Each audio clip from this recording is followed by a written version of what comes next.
Jangan lupa subscribe, like, komen, dan share YouTube TVRI Bengkulu. Dan nyalakan loncengnya ya.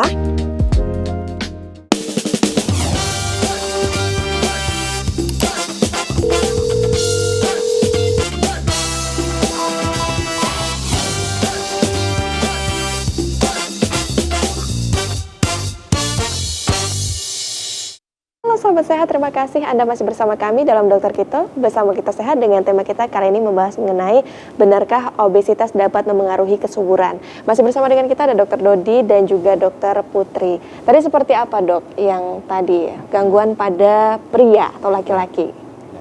Jadi gangguan pada pria ini memang menyebabkan, kalau saya simpulkan ada 4 masalah. Yang pertama adalah dengan obesitas pada pria menyebabkan terjadinya proses namanya aromatisasi. Jadi pria itu menghasilkan hormon laki-laki yang disebut dengan testosteron.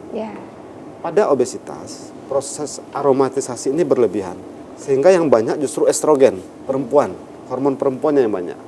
Sehingga menyebabkan gangguan spermatogenesis namanya, perkembangan daripada sperma.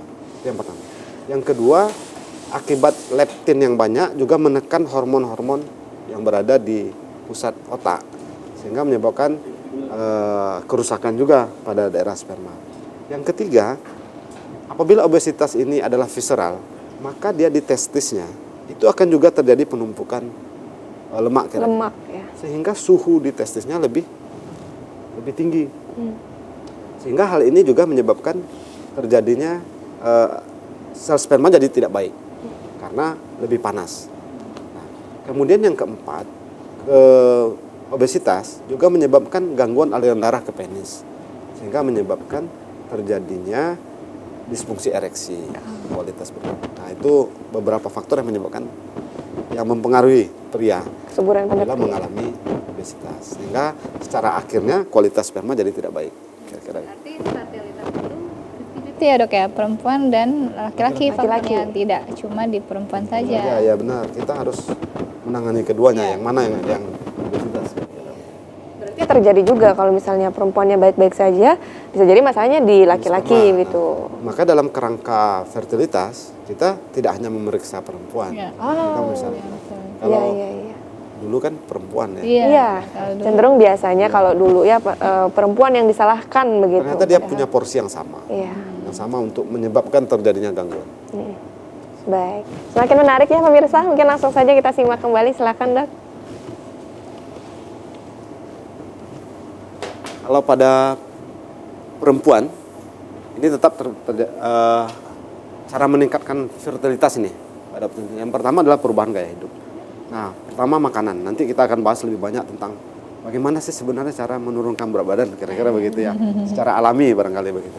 Kemudian konsultasi medis. Nah, sekarang saat ini sudah sangat berkembang dunia medis juga. Kita sudah punya dokter spesialis ahli gizi klinis. Nah, mungkin untuk bagaimana pengaturan daripada makanan ini. Kemudian konsultasi untuk makronutrien dan mikronutriennya. Kalau makanan itu ada pembagiannya sebenarnya, makronutrien dan mikronutrien. Makronutrien itu karbohidrat, protein, lemak gitu. Sementara mikronutrien vitamin-vitamin dan mineral. Nah, ini semua harus diatur bagaimana supaya terjadi penurunan. Kemudian menurunkan berat badannya mesti terarah. Kadang-kadang ada yang menurunkan berat badan tuh yang ekstrim ya Pak. 1 minggu turun 4 kilo gitu. Nah, jadi atau ada penurunan berat badan tuh yang kayak yoyo itu Pak. Cepat turun, cepat naik lagi. Karena ini yang harus dihindari. Bagaimana secara medis yang sehat itu bagaimana nanti kita akan bahas nih. Kemudian diet makanan bergizi, dan terakhir sekarang akupuntur juga menjadi salah satu cabang medis yang bagus. Kemudian caranya juga dengan konsumsi protein, kurangi gula, perbanyak asupan serat, olahraga, kemudian tidur yang cukup, pemberian antioksidan. Nah, termasuk stres nih. Orang yang stres rasa-rasa makan terus kan. Sehingga menyebabkan gangguan juga obesitas. Kemudian atau nggak mau makan ya dok ya kalau malah stres nggak mau makan. Jadi ekstrim juga penurunannya jadinya. Nah, kemudian nanti juga ada bagaimana sih mengetahui kebutuhan kalori. Secara umum obesitas terjadi akibat asupan kalori lebih banyak daripada kalori yang dibakar. Tidak mungkin orang tidak makan tapi obesitas, tidak mungkin.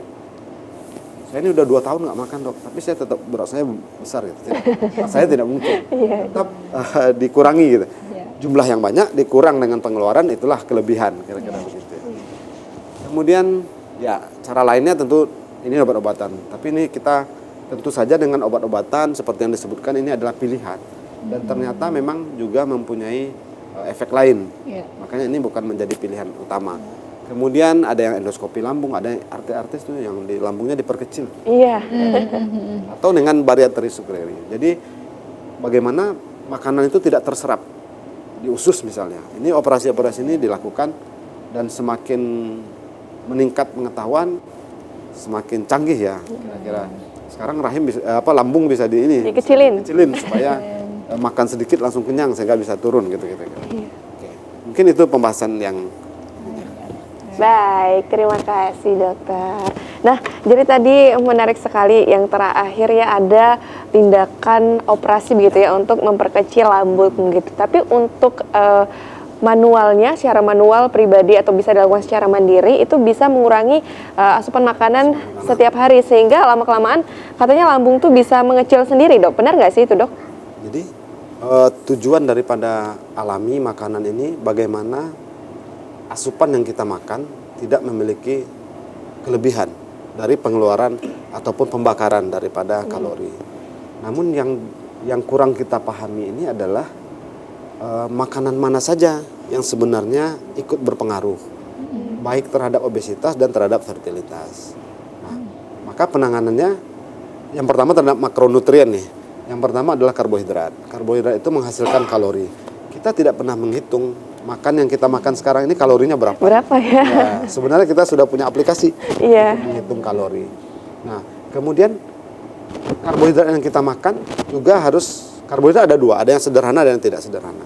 Nah, jadi kita lebih banyak saat ini memakan karbohidrat yang sederhana, yang banyak mengandung kalori itu seperti yang manis, kalau makan makanannya yang tepung gitu kira-kira ya. Mie kadang-kadang gitu ya. Nah, kalau sebenarnya ada yang tidak sederhana seperti beras merah, gandum, itu karbohidratnya lebih bagus.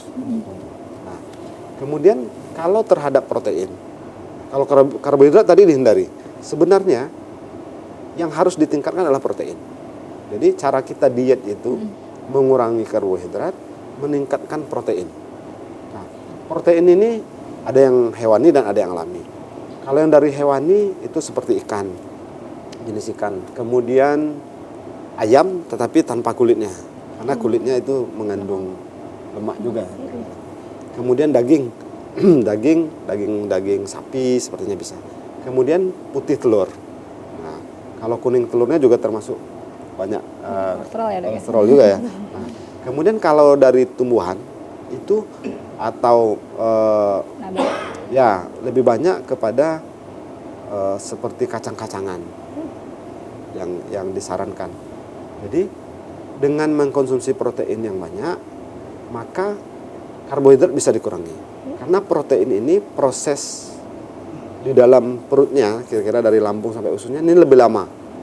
Kalau karbohidrat tadi dia lebih cepat, sehingga lebih cepat untuk lapar kembali. Nah, kemudian juga kalau lemak, kita juga harus menghindari banyak lemak. Lemak itu ada lemak jenuh dan lemak tidak jenuh. Dan ada satu lagi yang sekarang lagi ngetren nih, lemak trans. Lemak trans ini lemak yang membahayakan sekali. Jadi sebenarnya minyak goreng kita itu berbeda-beda jenisnya.